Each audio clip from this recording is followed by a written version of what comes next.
Hello and welcome to UPSC backbenchers. UPSC backbenchers में आपका स्वागत है। इंटरनेशनल रिलेशंस बाइस्कोप आपके लिए लेके आए हूँ। What is this international relations bioscope? International relations bioscope के थ्रू मैं आपको दिखाना चाहता हूँ कि पिछले 15 टू 18 मंथ्स में इंटरनेशनल रिलेशंस में क्या हुआ है। What exactly has happened in the past 15 months, in 15 to 18 months in international relations? वैसे कई लोग का कहना है कि आपको पिछले एक साल का करंट अफेयर्स कंप्लीट करना है, बट मुझे ऐसा लगता है to be on a safer side आपको कम से कम 18 मंथ्स का करंट अफेयर्स रेडी होना चाहिए। 18 months current affairs is important to be on a safer side, ताकि आपको पूरा कॉन्टेक्स्ट पता रहे जब भी आप इंटरनेशनल रिलेशंस के क्वेश्चंस को सॉल्व करें। तो चलिए शुरू करते हैं आज के सेशन को। इंटरनेशनल रिलेशंस बाइस्कोप, इसमें मैं आपको कोई क्वेश्चन सॉल्व कराने नहीं जा रहा।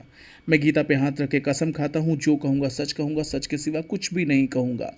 मेरा पर्पज़ क्या है कि आपको इस पूरे आर्टिकल में मैं लेके चलूं और टाइटल्स को पढ़वाऊं। कम से कम 50 मेरे पास स्लाइड्स हैं। इन 50 स्लाइड्स के थ्रू आप ये समझ पाएंगे कि पिछले 18 मंथ्स में इंटरनेशनल रिलेशंस में हुआ क्या है। राइट? सो ये मेनली स्लाइड्स हैं, इनमें कोई क्वेश्चंस मैं सॉल्व कराने नहीं जा रहा। I am not going to solve any question, I am not going to solve any MCQs, I am not going to solve any PYQ का जो सेशन है वो हमारा नेक्स्ट वीडियो होगा। नेक्स्ट वीडियो में मैं आपको इंटरनेशनल रिलेशंस के PYQs 2024 वाले PYQs को मैं हैंडल करूँगा। सो उस वीडियो को देखिएगा। लेकिन ये इसका नाम बाइस्कोप क्यों रखा गया है? इसका नाम बाइस्कोप इसलिए रखा गया है ताकि आप इसमें एक के बाद एक, जैसे किताबों में पन्ने पलटते हैं, उसी तरीके से आप you will flip the slides, I will flip the slides, और आपको पढ़ाने की कोशिश करूँगा कि पिछले एक साल में हुआ क्या है। चलिए शुरू करते हैं आज का session. Look at this one. Separatists in Nagorno-Karabakh surrender. What is the Azerbaijan-Armenia dispute over the region? Armenia Azerbaijan already question में आ चुका है। 2022 के क्वेश्चन में था, 2023 में भी क्वेश्चन पूछा गया है, and this is an area जिसके बारे में क्वेश्चन पूछे जा सकते हैं। Next is China Philippines tussle, everything you need to know about South China Sea dispute। हमें ये पता है दिस इंटायर एरिया, ये 9 डैश लाइन की जगह अब चाइना ने इसको 10 डैश लाइन कर दिया है। 1 2 3 4 5 6 7 8 9 और उसको यहाँ तक पहुँचा दिया है। इसको यहाँ तक पहुँचा दिया है। China is also claiming the Vietnam's territorial area, and this is what is 9 dash line. Now it is 10 dash line। ये चाइना के इमेजिनरी लाइन है जिसके थ्रू वो लैंड ग्रैबिंग करना चाहता है पूरे साउथ चाइना सी के एरिया में। सो इसमें इंटरनेशनल सीबेड अथॉरिटी से रिलेटेड क्वेश्चन आ सकते हैं, United Nation convention on law of sea से रिलेटेड क्वेश्चन आ सकते हैं, उसके अलावा आपके एक्सक्लूसिव इकोनॉमिक जोन से रिलेटेड क्वेश्चन आ सकते हैं, पॉलीमेटालिक नोड्यूल से रिलेटेड क्वेश्चन आ सकते हैं, सी लाइन्स ऑफ कम्युनिकेशन से रिलेटेड क्वेश्चन आ सकते हैं, चोक पॉइंट से रिलेटेड क्वेश्चन आ सकते हैं। चोक पॉइंट्स जैसे कि स्ट्रेट ऑफ मलाक्का से रिलेटेड क्वेश्चन आ सकते हैं। ठीक है, अभी क्रास्थमस थाईलैंड के पास है, ये भी लगातार चर्चा में बना हुआ है। सो ऐसे क्वेश्चन आ सकते हैं। Next is Malaysia is boosting palm oil flow to China, defeat for European Union. Palm oil cultivation में इंडोनेशिया वर्ल्ड में बिगेस्ट फर्स्ट रैंक पे आता है, and this is one of the most polluting industry as well. एक चीज़ और भी देखेंगे कि इंडिया का जो एडिबल ऑयल है, राइट, इंडिया का एडिबल ऑयल है वो लगातार डिक्लाइन होता चला जा रहा है। इस कंडीशन में अगर देखा जाए तो इंडिया पल्सेस यानी दाल के लिए और एडिबल ऑयल के लिए इंपोर्ट डिपेंडेंट हो चुका है, और गवर्नमेंट ऑफ इंडिया ने 10,000 करोड़ का एक फंड लॉन्च किया गया है पल्सेस और एडिबल ऑयल के प्रोडक्शन को प्रमोट करने के लिए। Next is BRICS is bigger now, is it better too? Now BRICS में वो कौन कौन से नए मेंबर हैं जिन्होंने ज्वाइन किया है ब्रिक्स समिट, और उसमें प्राइम मिनिस्टर मोदी की क्या भूमिका रही है? उसके अलावा क्या ब्रिक्स समिट उसके अलावा Quad grouping, right, then G7, G20, इन सारी कंट्रीज़ को आप पढ़ेंगे क्योंकि ये सारे ग्रुपिंग्स जो हैं जिसमें इंडिया मेंबर है एक्सेप्ट G7, इन सारे ग्रुपिंग्स में इंडिया मेंबर है या फिर इंडिया का इंटरेस्ट इन्वॉल्व है और ये सारी के सारी ग्रुपिंग जो हैं लगातार चर्चा में हैं। इसीलिए आप देखेंगे ब्रिक्स इज़ बिगर नाउ। वो कौन कौन से 2 नए मेंबर हैं जिन्होंने इसको शामिल किया, ज्वाइन किया है। African union in G20, African union ने G20 ज्वाइन कर लिया है। How India successfully pushed engagement with African union Nations and amplified global south voice. What exactly is global south? What exactly is global south? Global south का definition क्या है? इन countries का characteristics क्या है? इन कंट्रीज़ का कैरेक्टरिस्टिक्स क्या है? इन कंट्रीज़ की जोग्राफिकल आइडेंटिटी क्या है? Why are they known as global south? और अगर ग्लोबल साउथ हैं तो ग्लोबल साउथ के चैलेंजेस क्या हैं? इंडिया इनका वॉइस क्यों बनना चाहता है? Why India is claiming to become a voice of global south, right? So इन सारी चीज़ों को ध्यान में देखिएगा। African Union G20, look at G20's latest member. African Union के बारे में बात होगा। उसके अलावा इकोसोक के बारे में भी बात हो सकता है। इकोसोक के बारे में भी बात हो सकता है। Italy to walk out of China's belt and road initiative. Italy to walk out of China's belt and road initiative, इसके इकोनॉमिक स्ट्रेटेजिक रीजंस क्या है, सिग्निफिकेंस क्या है? हालांकि ये 2023 का है, but again the question can come from belt and road initiative क्योंकि अभी चाइना के बेल्ट एंड रोड इनिशिएटिव में बहुत से चैलेंजेस आ रहे हैं। और उसके अलावा China is taking this belt and road initiative to Nepal as well. Nepal. It may come in your neighborhood in Bangladesh and Myanmar as well. But ये दोनों ही countries unstable है और इन दोनों ही countries में China is making inroads. Explain the ICJ ruling on the genocide case against Israel for its action in Gaza. International Court of Justice और International Criminal Court, इन दोनों से related question आ सकते हैं जिसमें कि International Court of Justice is a United Nation body. Why UNRWA and why have Western countries paused its funding amid Gaza war? UNRWA is the only agency जो Palestinian refugees के लिए अकेले काम करती है। UNRWA team, let me make it clear, मेरे system में कुछ प्रॉब्लम चल रहा है, इसकी रिकॉर्डिंग कभी भी रुक जाती है। जहाँ पे रिकॉर्डिंग रुक जाएगी उसके बाद मैं वीडियो अपलोड कर दूंगा, बट ये PDF पूरा जाएगा। ये बहुत लंबा PDF है।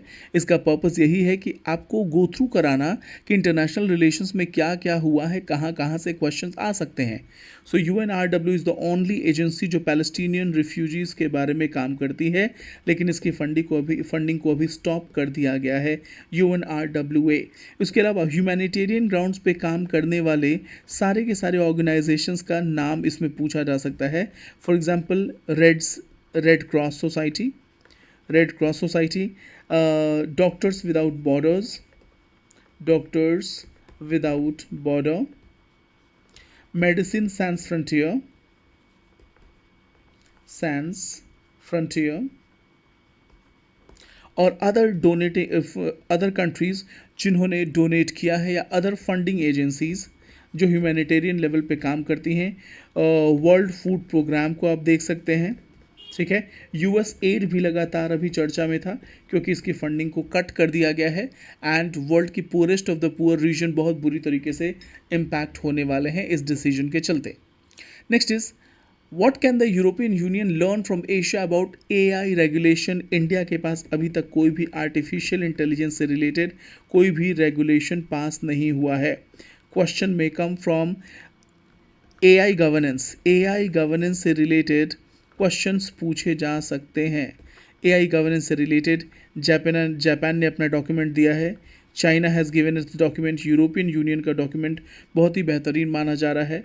Canada has come up with their AI regulation, US is also coming up, but India के पास अभी कोई रेगुलेटरी रिजीम नहीं है आर्टिफिशियल इंटेलिजेंस को रेगुलेट एंड कंट्रोल करने का। सो क्वेश्चन में कम फ्रॉम हियर।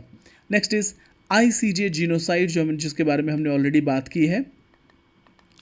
पॉपुलेशन से रिलेटेड क्वेश्चन लगातार पूछे गए हैं। 2023 में second year in row China का पॉपुलेशन घट रहा है। 2024 में पॉपुलेशन डिक्लाइन से रिलेटेड क्वेश्चन ऑलरेडी पूछे जा चुके हैं, specially in south east Asian region such as South Korea, such as South Korea, Japan, Vietnam, China. China is not China is in East Asia, then Philippines. But Africa is not facing any such problem, neither India और neither Pakistan is facing any such problem. So population decline से related और fertility decline से related questions आने ही आने हैं. Looking at dragon for babies, could China see more birth in 2024? एक बार देखेंगे ये डिक्लाइनिंग बर्थ रेशियो आपको दिख रहा है कि किस तरीके से चाइना में लगातार पॉपुलेशन डिक्लाइन देखने को मिल रहा है. Now the history of Iran Chabahar port and it's imperative for India. ये भी न्यूज़ में आ सकता है. Iran is constantly in the news because of enriched uranium के चलते लगातार चर्चा में है. IAEA भी लगातार चर्चा में आ सकता है. उसके अलावा आपका आईमैक कॉरिडोर जो कि ईरान से होके नहीं जाता, बट आईमैक कॉरिडोर से रिलेटेड क्वेश्चन पूछे जा सकते हैं. So history of Iran Chabahar port आप रिवाइज कर लेंगे तो बहुत अच्छी बात है. रेड सी अटैक, आपके हूथी रेबल्स के चलते रेड सी पे लगातार अटैक हुए हैं और जिसके चलते पूरा का पूरा ट्रेड रूट जो है इम्पैक्ट हुआ है across the world. Red Sea as important sea lines of communication और उसको कोई भी ब्लॉक नहीं कर सकता अकॉर्डिंग टू इंटरनेशनल लॉ. और इसके चलते हूथी रेबल्स के अटैक के चलते रेड सी पे एक जैम लगा हुआ था और जिसको कि हटाने के लिए US and other world countries ने अपना वॉरशिप इस एरिया में भेज दिया एंड इट वाज एक्सपेक्टेड कि शायद ये बहुत बड़े युद्ध का आगाज़ है. Attack on ships, costly rerouting and more. What is happening in Red Sea as spillover of Gaza war? यहाँ पे देखेंगे ये पूरा रेड सी है. सुमेध पाइपलाइन के बारे में क्वेश्चन पूछा जा सकता है. सुएज कनाल से related question. Apart from that Israel is also planning to make a Ben Gurion canal ताकि इस इजिप्ट के इस सुएज कनाल को टॉपल किया जा सके. तो Sumedh pipeline was already in the news. ये 2024 के प्रीलिम्स क्वेश्चन में भी पूछा गया था. अगेन बाब एल मांडेब, रेड सी के में वाटरफॉल कितना होता है, क्या इसकी सैलिनिटी बहुत ज़्यादा है, इससे रिलेटेड भी क्वेश्चन पूछे जा चुके हैं और फिर से पूछे जा सकते हैं. ठीक है, यमन से रिलेटेड क्वेश्चन आ सकते हैं. स्ट्रेट ऑफ हॉर्मुज से रिलेटेड क्वेश्चन नहीं आएगा. पर्शियन गल्फ से भी रिलेटेड क्वेश्चन नहीं, मेनली रेड सी से रिलेटेड क्वेश्चन आ सकता है. What is universal declaration? Team मेरा सिस्टम बार बार हैंग हो रहा है.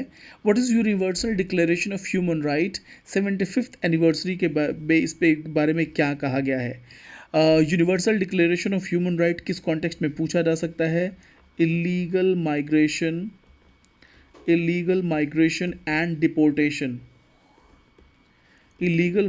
एंड डिपोर्टेशन से रिलेटेड क्वेश्चन पूछा जा सकता है.